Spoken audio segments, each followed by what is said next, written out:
Assalamualaikum warahmatullahi wabarakatuh. Bagaimana kabar anak-anak? Semoga kalian semuanya selalu sehat walafiat, jauh dari penyakit dan mudah-mudahan kalian juga dilindungi Allah Subhanahu wa taala.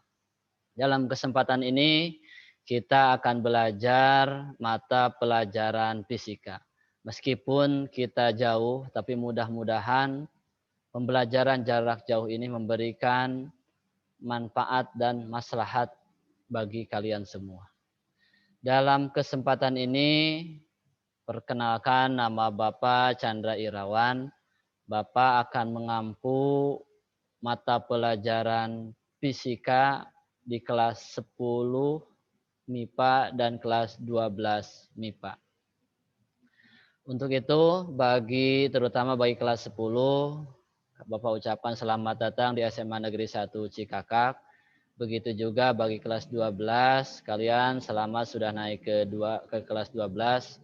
Kurang lebih kalian 1 tahun lagi akan menyelesaikan pembelajaran. Mudah-mudahan kalian bisa betah dan menyelesaikan pembelajaran hingga akhir tahun ajaran nanti. Oke, kita akan mulai pembelajarannya. Kita akan mulai pembelajaran fisika. Pertemuan kali ini yaitu pertemuannya mata pelajaran fisika. Oke, untuk memulai pembelajaran kali ini kita ucapkan dulu dan berdoa dulu dengan mengucapkan basmalah. Bismillahirrahmanirrahim. Oke, seperti Bapak sebutkan tadi bahwa hari ini kita akan belajar fisika.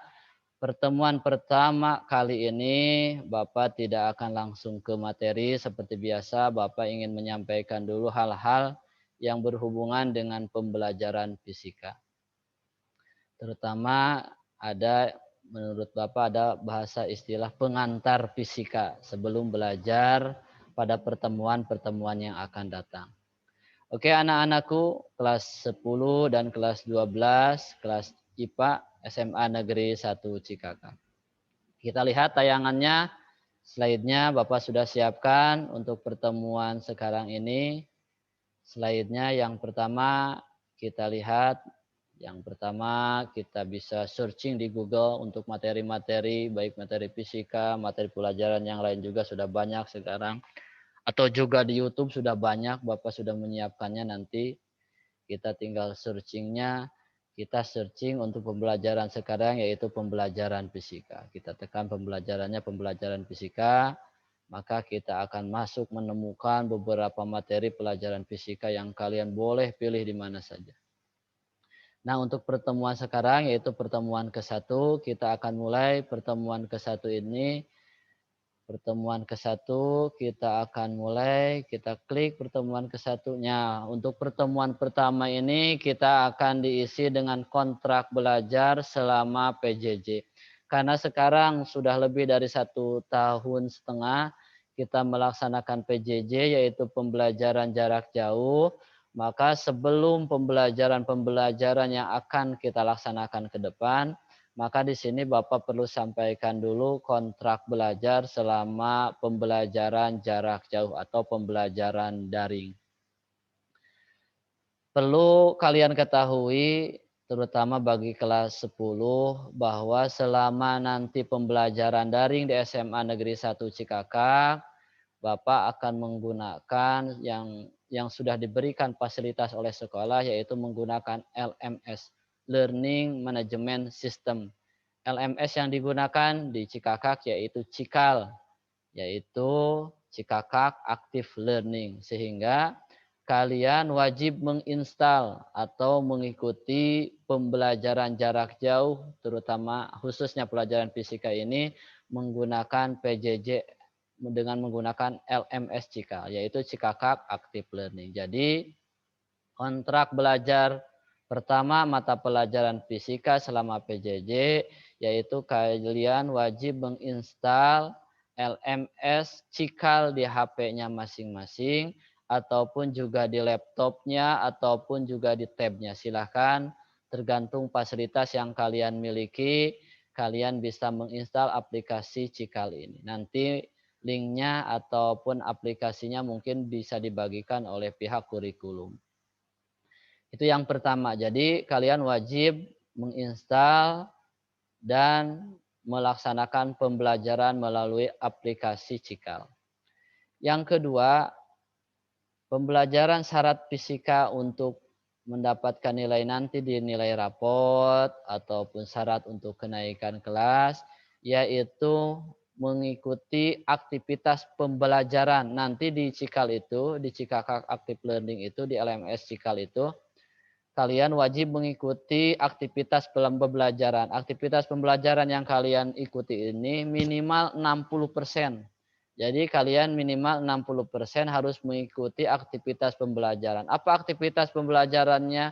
Tentunya Bapak di sana sudah menyediakannya. Ada aktivitas pembelajaran, ada pemberian materi, ada rangkuman, ada juga video pembelajaran, ada juga kuis, dan juga ada tugas semuanya. Nah itu semua kalian wajib mengikuti minimal 60%. Jadi nanti akan terdata siapa yang tidak mengikuti, tidak mengirimkan tugas, dan tidak mengikuti aktivitas pembelajaran nanti terbaca. Jadi syarat yang kedua di dalam kontrak belajar selama PJJ ini untuk fisika yaitu kalian wajib mengikuti 60% aktivitas pembelajaran. Itu yang kedua. Sedangkan yang ketiga kalian 100% wajib mengikuti penilaian tengah semester, penilaian akhir semester, dan juga penilaian akhir tahun.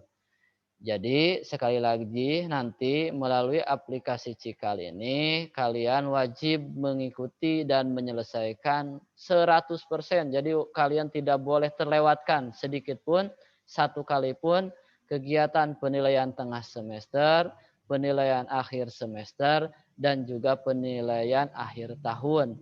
Mungkin nanti bagi kelas 12 ada tambahan lagi, ada penilaian akhir sekolah ada lagi. Tapi ini secara umum untuk kelas 10, yaitu kalian wajib mengikuti penilaian tengah semester, penilaian akhir semester, dan juga penilaian akhir tahun. Yang terakhir yaitu syarat pembelajaran kontrak belajar selama PJJ mata pelajaran fisika ini, yaitu kalian wajib mengisi presensi kehadiran. Presensi ataupun kehadiran. Jadi kalian wajib mengisi presensi yang nanti yang sudah linknya sudah berada di LMS itu. Kalian wajib mengikuti minimal 60%. Minimal 60%. Kalau lebih bagaimana? Bagus. Bahkan kalau bisa 100%. Termasuk yang tadi aktivitas pembelajaran ini minimal 60%. Sedangkan bagusnya kalian sampai 100%. Itu kontrak belajar fisika selama pembelajaran jarak jauh. Mungkin nanti beberapa peserta didik, mungkin bagi kelas 12 kalian sudah tidak asing lagi untuk Cikal atau Cikakak Active Learning, tapi bagi kelas 10 maaf, mungkin kalian ada yang baru mendengar ataupun baru mengetahui aplikasi Cikal ini. Sebenarnya aplikasi Cikal ini dikembangkan dari aplikasi Moodle. Mungkin beberapa SMS sudah SMP, mohon maaf, ataupun MTS sudah mengembangkannya. Mungkin beberapa sekolah menengah pertama yang di sekolahnya selama PJJ kemarin menggunakan Moodle, kalian sudah familiar lagi ataupun sudah tidak asing lagi dengan Cikal nantinya. Itu untuk kontrak belajar. Yang selanjutnya yang ingin Bapak sampaikan yaitu silabus. Yang pertama yang akan Bapak bahas yaitu silabus kelas 10. Jadi silabus ini pembelajaran yang harus dituntaskan kalian selama di kelas 10 nanti. Kurang lebih nanti ada beberapa bab materi yang perlu kalian selesaikan. Yang pertama bagi kelas 10 ada hakikat fisika dan prosedur ilmiah. Hakikat fisika dan prosedur ilmiah. Sebenarnya materi-materi fisika di kelas 10 itu merupakan pendalaman fisika-fisika materi fisika yang sudah diajarkan di sekolah menengah pertama, baik SMP maupun MTS.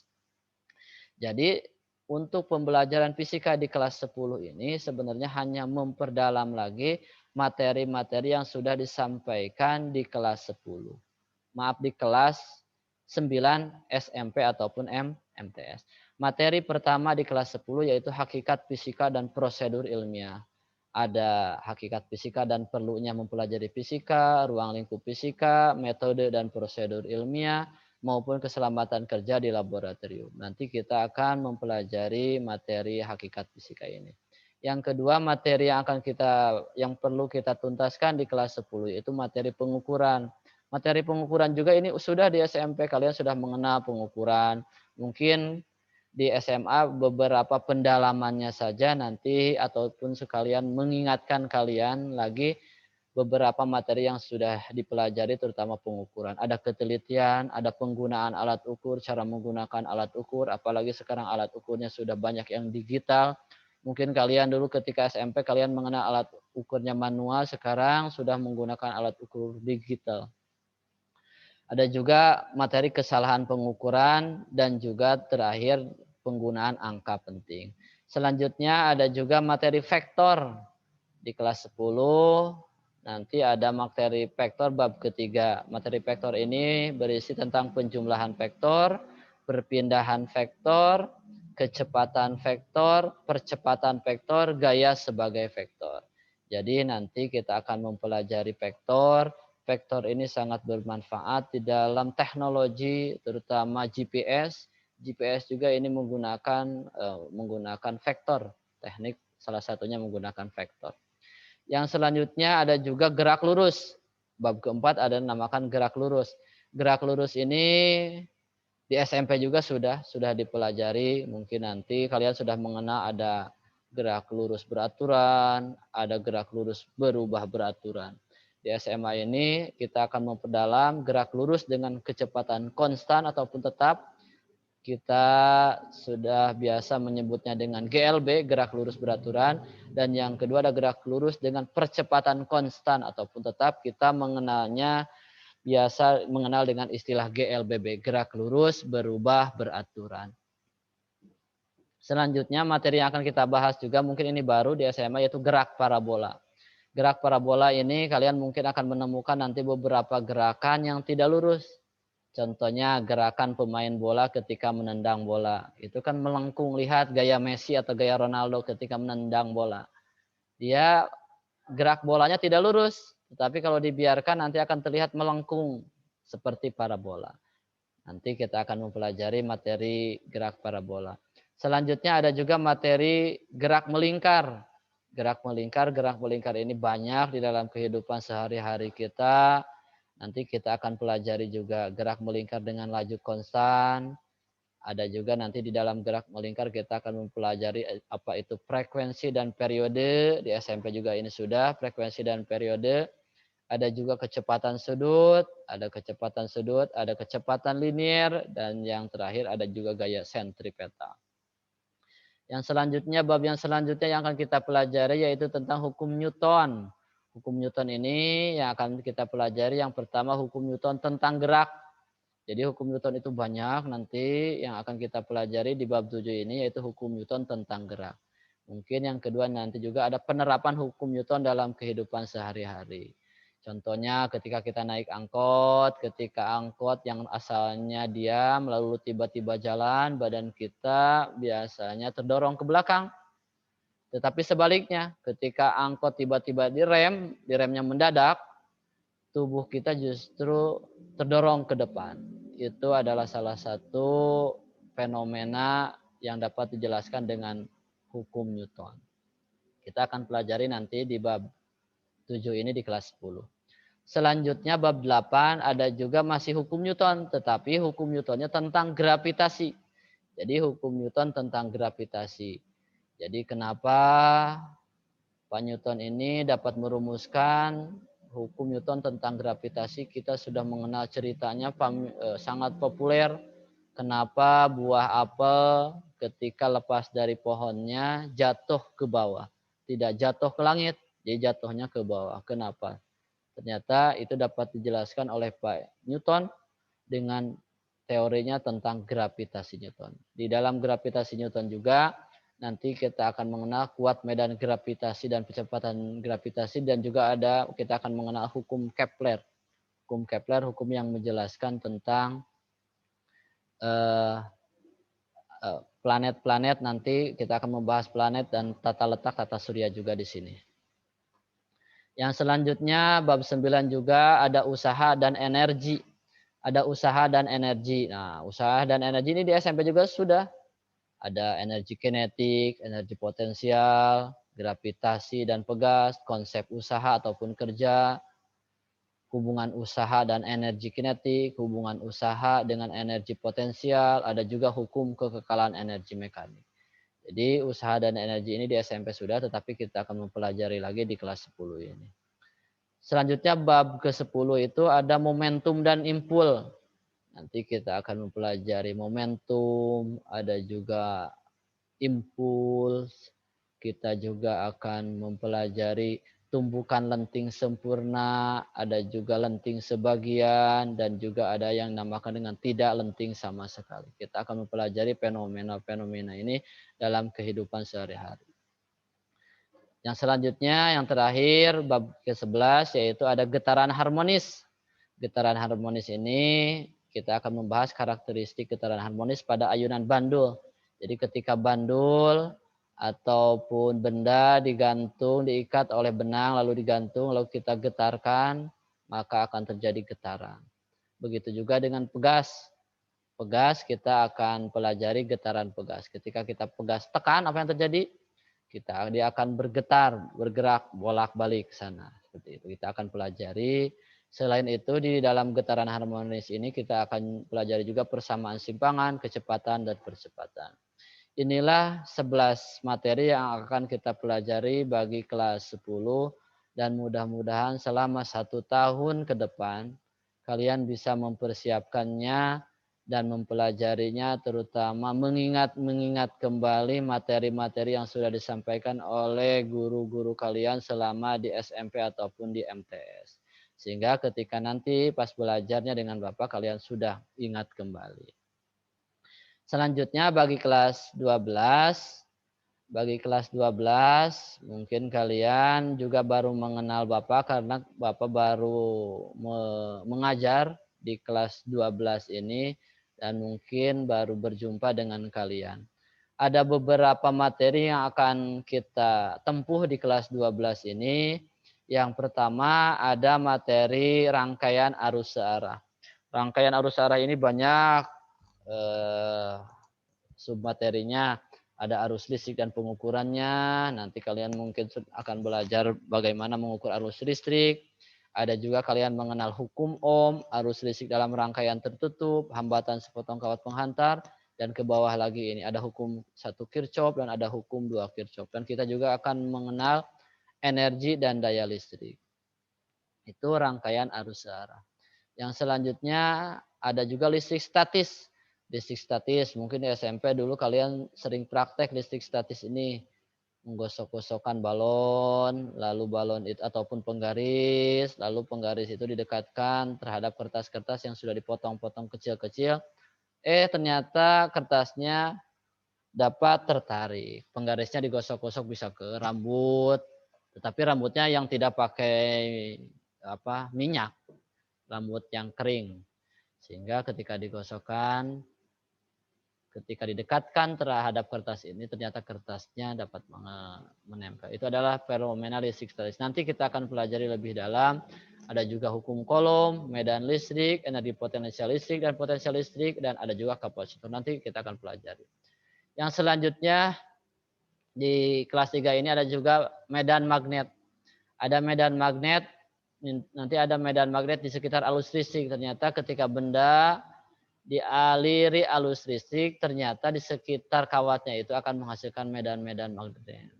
Selanjutnya ada juga gaya magnetik dan juga ada penerapan gaya magnetik. Yang selanjutnya, yang keempat, ada induksi elektromagnetik. Induksi elektromagnetik ini materi yang akan kita pelajari, ada GGL, induksi, hukum Lens, induksi diri, terapan induksi elektromagnetik, dan pada produk teknologi. Kita akan lihat pada produk-produk teknologi. Selanjutnya bab 5 juga ada rangkaian arus bolak-balik. Kalau tadi arus arah, ini rangkaian arus bolak-balik. Ada arus dan tegangan bolak-balik yang akan kita pelajari. Apa itu arus, apa itu tegangan, dan ada juga rangkaian arus bolak-baliknya. Ada rangkaiannya, ada rangkaian seri, ada rangkaian paralel, mungkin ada juga rangkaian campuran, ada seri dan juga ada paralel.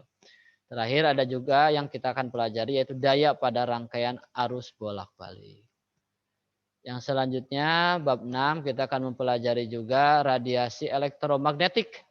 Radiasi elektromagnetik ini ada spektrum elektromagnetik, sumber radiasi elektromagnetik, pemanfaatan radiasi dan juga bahaya radiasi elektromagnetik. Kita akan mengenal tentang radiasi elektromagnetik.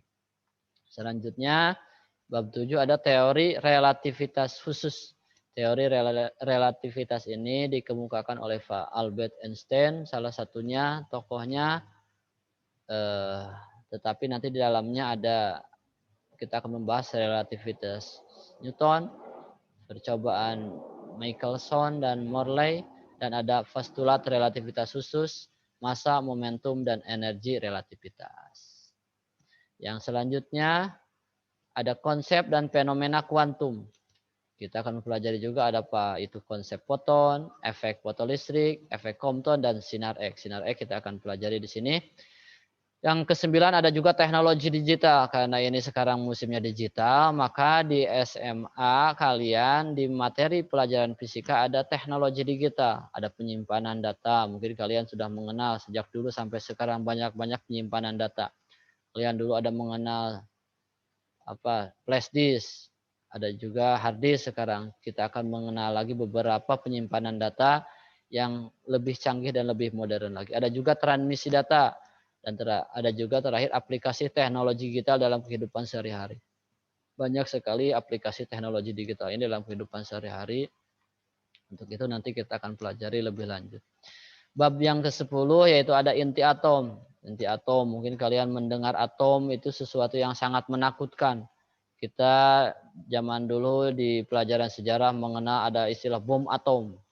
Itu salah satu produk dari teori yang dihasilkan dari inti atom ini.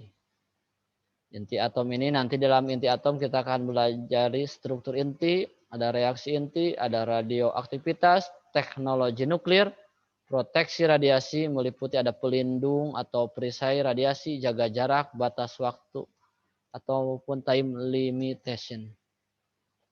Yang ke-11 terakhir ini ada sumber-sumber energi. Jadi kita akan mempelajari juga sumber-sumber energi. Ada sumber energi terbarukan dan tak terbarukan. Ada pembangkit energi listrik terbarukan dan terbarukan. Dan energi alternatif. Karena energi-energi yang kita miliki sekarang sudah mulai menipis. Contohnya batu bara, minyak bumi, sudah mulai menipis cadangannya, maka kita perlu menghadirkan energi-energi baru yang mungkin dapat diperbaharui. Nanti kita akan mempelajari materi-materi ataupun bab sumber-sumber energi. Mudah-mudahan dengan materi sumber-sumber energi ini kalian bisa lebih peduli lagi, bisa lebih menghemat lagi di dalam penggunaan energi dalam kehidupan sehari-hari. Itu beberapa materi yang akan dipelajari di kelas 12. Mungkin itu saja yang dapat Bapak sampaikan dalam pertemuan kali ini. Yang pertama, kita tadi sudah membahas kontrak pelajar. Kalian wajib mengikuti semua aktivitas pembelajaran di Cikal minimal 60%, wajib mengikuti 100% PTS, PAS maupun penilaian akhir tahun. Dan kalian juga wajib mengikuti ataupun mengisi daftar hadir minimal 60%. Itu kontrak belajar. Sedangkan tadi juga Bapak sudah sampaikan silabus ataupun materi yang akan kita coba tempuh selama 1 tahun ke depan, baik oleh kelas 10 maupun kelas 12. Terakhir, Bapak berdoa mudah-mudahan kalian bisa semangat terus dalam mengikuti pembelajaran daring ini dan mudah-mudahan kalian juga bisa terus menerapkan protokol kesehatan secara ketat. Mudah-mudahan pandemi yang kita sedang alami ini mudah-mudahan cepat berlalu. Terima kasih. Akhirul kalam. Assalamualaikum warahmatullahi wabarakatuh.